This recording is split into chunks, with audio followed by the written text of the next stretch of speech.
Let's start driving the Toyota CHR Plus. First things first, you cannot see it when you are in the CarPlay mode, but when you're in any other display mode, you can press like this little symbol, like a speed sign symbol here on top of the infotainment, and then you can deactivate this EU speed chime law. And also, what's pretty cool here, Google Maps, you can see here in the top instruments, I also have an arrow visualization in the instruments. So this is coming from the CarPlay.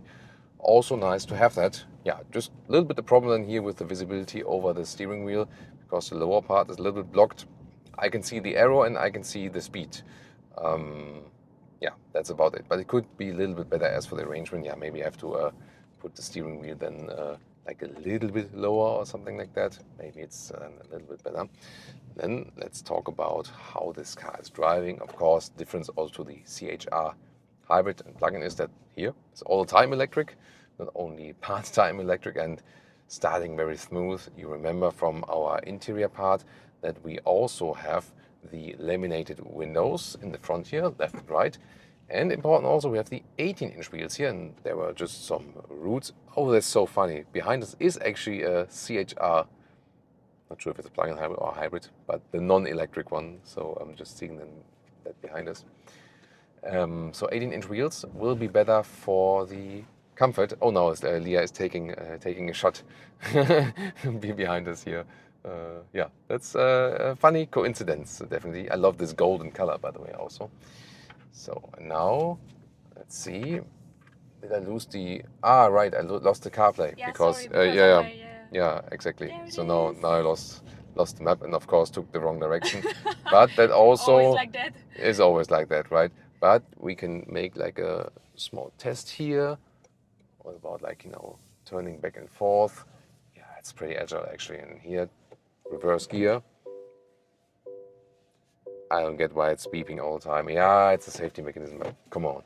But here, easily done. So it's pretty agile, So that's also the thing, that it's not a large vehicle. It's relatively small, and that's why you can ease it around very much. Also, the steering has a very good interface. You have no dead zone. Reaction's always pretty precise and direct. I like it. So it's a good neutral handling. And the 20-inch wheels will also be a little bit less in comfort when you're going on some bumps. We just had like some roots in the, where the roots come up basically from underneath. It's so powerful, by the way, this, like when plant cells actually, when there's like, when there's like some water getting in the cells, they can really like, poof, basically fight against all the hardest tarmac. It's really, really crazy, really, really crazy. Very interesting biologic fact, actually. Yeah, so, but different topic, back to the cars. And then here on the speed bumps. Suspension is good. Yeah, it's really nice. Really good, yeah. And I think they found a good balance. So here, when we're going some left and right, has a very nice, precise, direct feeling to it, but at the same time, I don't lose comfort. So I think they really hit the right spot here. This is always the balance between comfort and sportiness, and I think they found a very, very nice balance here. In comparison to the CHR non-electric, here the CHR Plus also has a lower center of gravity, yet at the same time, it of course carries more weight because of that battery, in this case, and here the big battery. It's not especially big battery in the overall electric market, gotta say that. But let's see what range we can score very soon. Here, once again, a little bit quicker over the speed hump. Yeah, that feels actually really nice already when driving it in the city. I also have still a good overview, and even to the rear, that the CHR is popular also for having no visibility to the rear. But here the CHR Plus definitely works well, and also when looking to the rear and also to the sides and so on. And once again, the comfortable seats play also a role when being in this vehicle, also as a tall person. But even more interesting, what about performance, efficiency, and also assistance systems on the motorway. Let's go.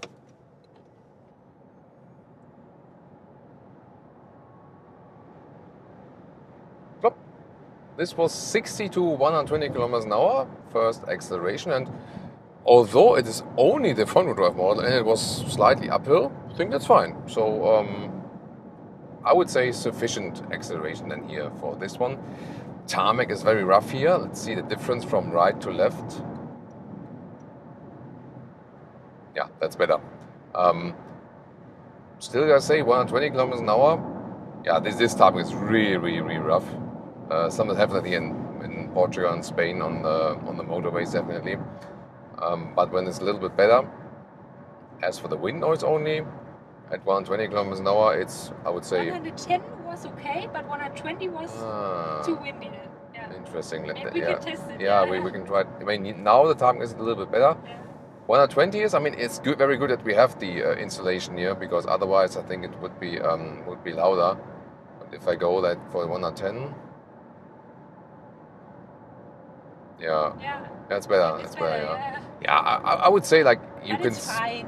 Yeah, you can still sustain that 120 kilometers an hour, but although we have the lamination, it's not the most silent car overall on the motorway. Let's take it that way. We can also take here the other motorway, which has a little bit different surface. But how the car is reacting here, how calm it is, that's actually quite nice. Once again, a good setup here from the suspension. And the acceleration was also fine. So that's the monitor. We are also having the side mirrors, by the way. And when we switch to the other motorway, we can also take a look at the assistance systems with cruise control and so on.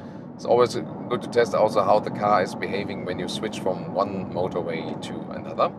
So let's switch over right here. Nice lane change as well. Also have a good grip on the steering wheel, and it has a nice small form. So it's actually a lot of fun to steer that one here around. Yeah, it's like I think under 100 kilometers an hour. That's perfectly silent. Perfect, yeah. So I mean, they pay a lot of attention then to non-high-speed markets, of course, you know, and it's always a German thing that you drive like really fast on the motorway. Yeah, really like to 105 something. That's really super silent, you know. But then 110 plus, like Leah said, then it gets a little bit more louder. But here now we have also the even tarmac, so that's then fine. The other one was maybe like a extreme example from sound underneath. So still 120 kilometers an hour is a good travel speed then for this vehicle. And once again, stable in the lane change. Let's now put in the adaptive cruise control. And let's see how that one is mastered. You can change the speed also a little bit like this. And we also have lane keeping assist. I can activate or deactivate it easily then here in there. And now it's also actively keeping the lane. And this is also actually quite nice. So there's not, because here the motorway is, also reminding me that I should keep my hands on the steering wheel. But I try to give you the best example of that. Here the car is steering itself at this moment, and it's doing that so far in a quite smooth way. So they definitely made a development here also as for the smoothness, the integration of the assistance systems, and that's actually quite decent. One more thing we did not mention yet in the city driving, by the way, is that you can play with the recuperation. This is done here with the pedals, so you can make it stronger or less strong. So, for example, when I'm here, just leaving my foot from the throttle, you can have just a very slight recuperation. Let's see when I press and hold it. It still does a slight recuperation indeed.